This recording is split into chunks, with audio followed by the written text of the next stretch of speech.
going to turn our attention to Formula One and the ongoing battle for the Drivers' Championship. I'm delighted to say Rebecca Clancy of The Times is with us. Rebecca, you are just back from Mexico, where things looked like they were pretty intense. What was the atmosphere like? It was amazing. Yeah, I am back from Mexico. It's suffering the effects of jet lag at the moment, I have to say, although I'm not complaining about lack of sleep on a morning show. It was amazing. Yeah, I was out, actually lucky enough to go out into when you think of the Mexican Grand Prix, the first thing that probably comes to mind is that amazing stadium section where they race through at the very end. And it was full. And just before the race, actually, Sergio Perez, the Mexican local guy who was racing there, he was sort of paraded around, shall we say, the stadium section, and I went out just to kind of soak up the atmosphere really and see what it was like, and it really was incredible. And the numbers actually that we were given from Formula One said that there were 372,000 people there over the weekend, so it was a huge crowd. That seems to be the way this works at the moment, that there's a race and then the figures released are like new record-breaking figures. Can we talk about Drive to Survive and the whole impact it's had on the sport and the relationship that the show has with some of the main protagonists in the actual battle for the Drivers' Championship? So as an outsider, it seems like this is the goose that has laid a golden egg and has absolutely introduced a massive new audience to it. But it seems at the same time there's kind of some simmering resentment from some of the more important players, and some of them are, by players I mean drivers, but also the owners and the team leaders. What's the relationship like at the very highest level of Formula One with the show? So at the very highest level, they're delighted with the show because it has attracted new fans, as you say. It's been particularly big in America. So we were in Austin 2 weeks before we were in Mexico. And again, as you say, it was record crowds. It was about 400,000 people there over the weekend. I do think the numbers are slightly larger than normal because everyone's a bit delirious to be back at sporting events. I think that's kind of the double whammy with it all. But Drive to Survive has had massive impact. It's definitely attracting new fans. I personally wasn't a big fan of the first and second season. And so you were mentioning there about some of the main protagonists potentially falling out a little bit with Netflix. So Max Verstappen, who's leading the title fight at the moment, he doesn't want to be involved with the series, which season 4 is currently being filmed now and will be out at the start of next year. He has said he's not going to do any sit-down one-to-one interviews with Netflix. He'll obviously be in the show because they're free to record up and down the paddock. You obviously often find yourself just chatting in the paddock and a microphone suddenly appears above your head and a camera in your face. And so that's just allowed. You kind of, when you sign up at the start of the year, that's the sort of thing that you sign up to. So he'll be involved in that sense. And obviously they have rights to the racing. And so he'll be in that. But he said that during the first couple of seasons, when he did sit down one-to-ones, he felt that they had used his quotes out of context, that it was a bit contrived. And he just thought that they were making up rivalries. Now, this season, there's absolutely no need to make up the rivalry between Max Verstappen and Lewis Hamilton because it is real. It's happening, and it has led to probably the most exciting season that we've had in quite a long time. But at the very top, they absolutely love it. Max Verstappen not getting involved. Lewis Hamilton, actually, well, Mercedes and Ferrari didn't get involved in the first season. And I have to agree with Max a little bit on this one because I personally found the first 2 seasons a bit contrived. I remember watching it, and they were talking about rivalries. It was between Carlos Sainz and Fernando Alonso, I think the first one was, both Spaniards, and apparently there was this big rival to be king of Spain. And I remember thinking to myself, I don't remember that. When did I miss that in the season? But it just didn't exist. But they had to create a bit of drama. And to be fair to Netflix, they didn't really know the sport. They didn't know the characters. And so they were learning as well. The third season was much better. Obviously, that followed last year when the pandemic hit. And they were finding their feet a bit more. But yeah, I would agree with Verstappen. It was a bit contrived. But it has been very, very good for introducing new fans. I've got plenty of friends who don't watch F1, despite what I do for a living, but they don't watch it. And I get screenshots of my face sent to me. And there's one particular scene in Drive to Survive where it's just my face. And the amount of people who have sent me a picture of just my face. And so a lot of people are watching it, actually, and it is getting a lot of new people involved. This is really interesting, like with just that specific point about you popping up randomly and a mic being popped above your head, and like you've almost got like the Brundle rule being brought in over the last couple of days where Megan Thee Stallion can't have her bodyguards walk alongside her at the next US Grand Prix. That sort of stuff has been changed. Where this is really unique, where things have actually moved in the media's favour around these sort of things, because in pretty much every other sport it is like, no, more bodyguards, less access to the inner workings of the sport. Yeah, well, actually, the last time I was on this show, I said that I didn't really even understand why there were bodyguards on the grid, because it's so secure. It's a live event. You've got racing cars, you've got engineers, mechanics, everybody is working. When you're on the grid, you basically spend your life dodging the way out of cars, out of cameramen, out of engineers. You're constantly being shuffled around. And so you have to know what you're doing on a grid, really. And so generally, it's very hard to get onto the grid. I'm very privileged that I get to go on it as part of my role in the media. But there's no random people. There aren't any fans who are going to run up to celebrity. I mean, half the time I don't know who any of these people are. I certainly didn't know who she was until the whole thing happened. I'm not very good on that side. But anyway, people just don't know who these people, they're famous in that region and that's why they're there. And that's brilliant because they draw extra viewership and it's bigger in that country. But you don't need bodyguards on the grid. It's ridiculous. I don't know who they're protecting them from. Martin Brundle. I mean, he doesn't. He's not a scary. He's a very nice man. He's not scary. You don't need a bodyguard, and especially the size that she had. I mean, he was huge. So yeah, that's ridiculous. And so that has worked in sort of the broadcaster's favour, which is very good because, as you say, it rarely ever goes in the favour of the media. This is on foot of the takeover a couple of years ago by CVC. This is all post Bernie Ecclestone, who I remember talking to somebody from Williams, was like they were streaming something on Facebook and he came and immediately shut it down, and then the new guys came in and were like, oh, what's your Facebook strategy? And they're like, we're not allowed to have one. So this is all part of the opening up of the sport, and it's not just Drive to Survive, but that's part of a wider strategy, and it seems to have rescued the sport from being a fringe kind of interest to back to the mainstream very quickly. Yeah, it's funny, actually. You're completely right. The Drive to Survive has been key, but actually a huge part of it has been this opening up of social media to the teams. And we get these numbers all the time that the social media figures are up 120%, 150%. The base was 0. So it's kind of, I remember Lewis Hamilton posted a video once pre-Liberty Days and he was told to delete it. And he's got 24.5 million viewers and they just were not taking advantage of this. And so you couldn't film in the paddock, you couldn't film in the garage, you couldn't use any of the footage of the racing. You were literally not allowed to post anything. Once you tapped into those gates in the paddock, you couldn't do anything.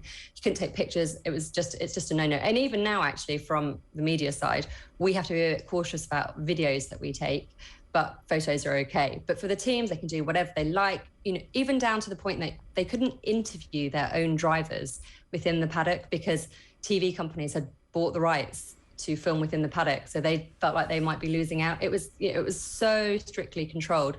Whereas now we know what it's like. That you can post whatever you want. They have a lot of fun. McLaren are very good at this. They have Lando Norris and Daniel Ricciardo, and they're forever doing fun stuff with them and playing games. And so it's more engaging with the fans. And that's what Liberty, who took over from CVC, that's what they've been trying to do. They've been trying to make, as they put it, they want the 20 drivers to be the superstars of the sport. And it works. And one of the things with Drive to Survive is that it's made some of the drivers a lot more famous. There was a story going around that Daniel Ricciardo was in New York and there would just be people running out of restaurants to see him, which was, probably a bit intimidating. And Lando Norris was saying that when he was in Austin, he was convinced that the fans were just sleeping in the lobby of the hotel. In Mexico, the Ferrari drivers were staying they all stay in the same area within Mexico City, and the hotel hadn't quite got to grips with the number of fans that were coming. And so they just let the fans into the lobby. And so the drivers were being hounded the whole way in. Eventually, after about 2 days, they brought in a rope line. But even then, apparently there was a little kerfuffle between two women who were desperate to meet Charles Leclerc. And it ended up with a bit of blood because it got physical. Right. So it's bonkers how much it has just exploded, really. And people they want a piece of these drivers. And it's, the social media, Drive to Survive, it's all working. Yeah, and it's interesting because a lot of sports, particularly rugby, for example, is very ambivalent about the venture capital money. But actually, a fusty old sport like rugby could definitely do with some modernising, and, maybe they lose a little bit of their soul in the process, but maybe people get far more access and more information, and the players become more famous. Just on that point, though, if you look at American sports, for example, players and coaches are mandated and instructed, and they will be fined if they don't perform certain media functions. Is there ever a possibility where Max Verstappen says, no, I'm not going to do this, and Formula One step in and say, oh, I'm really sorry about that, Max, but it's written down in your contract from now on that if you want to drive in the next race, you're going to have to do this one-on-one interview with Drive to Survive. Really sorry about that, Max, but you've got to give at least 20 minutes and you can't just give yes/no answers. I sincerely hope that we never find out the answer to this question, because I fear what it might be. But no, I think with Drive to Survive, I think F1, when they brought that in and they said to the teams, we'd like you to get involved. As I said, Mercedes and Ferrari didn't want to do the first season, and Formula One said, fine, look, you just see how it goes, and if you want to get involved, then do. They were really surprised by how popular it was. So from the second season onwards, they got involved. Right. But with Drive to Survive, they very much leave it down to the teams to decide, because at the end of the day, this is a world championship. There's a lot of money involved. And if they feel like it's distracting for their drivers or for the team, then, they can step away. Red Bull in itself won't step away, because Christian Horner is a very good marketing man and he understands the value that Drive to Survive brings to the team. In terms of for us, it's part of their contract that they have to do media. So in that sense, I think we'll be okay. I don't think that they'll turn around and say no. I mean, drivers don't really hide their disdain for us, that's for sure. I mean, one of the problems that we have as well is that there are so many races now. So the final 5 races, we've got 4 left, but the final 5, we're in the middle of a triple header at the moment. So just been to Mexico, it's Brazil this weekend, and then it's Qatar, and we have a week off, and then we've got Saudi Arabia and Abu Dhabi. We are seeing these guys all the time, and sometimes you get to a press conference and you think, okay, what are we going to ask them this week? Okay, we've just seen them. Okay, we saw them 2 days ago. We speak to them after the race, and then we speak to them 3 days later before the next race, and so they get a bit fed up of us, and we're kind of coming up with all these great new questions, which, as you know, within the media, it doesn't always happen.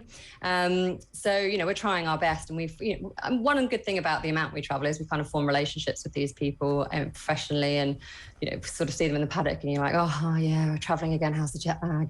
Yeah, feeling awful. Yeah, me too. So, so in that sense, it's okay. But it's part of their contract. So I think on that side, we're safe. What's really interesting is what the last couple of seasons have done maybe for the profile or the relationship between the public and Lewis Hamilton. Like, it did feel for a while there, maybe it's because we look at everything through a British media angle when it comes to our Formula One coverage here, but it did really feel that he was the superstar of the sport, not so much carrying it, but certainly the central figure, whereas Drive to Survive has all of a sudden elevated all these other characters right up to a level just behind him, if not on a pedestal with him.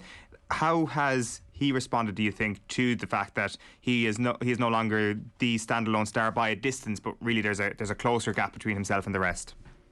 I don't think he minds. He's very much in the camp of whatever's good for the sport. I mean, he's still probably the only driver that really transcends the sport in the way he does. He's got 24.5 million Instagram followers, whereas I think the next driver has sort of 2 or 3 million. So he is still head and shoulders the most famous person that Formula One have, and Formula One know how important he is to the sport. The show Drive to Survive has been really good for people like Daniel Ricciardo. Everybody seems to love it. In Austin, everyone had these NFL shirts on with Daniel Ricciardo written across it, and he just seems to be an absolute favourite of, well, certainly a lot of my friends as well.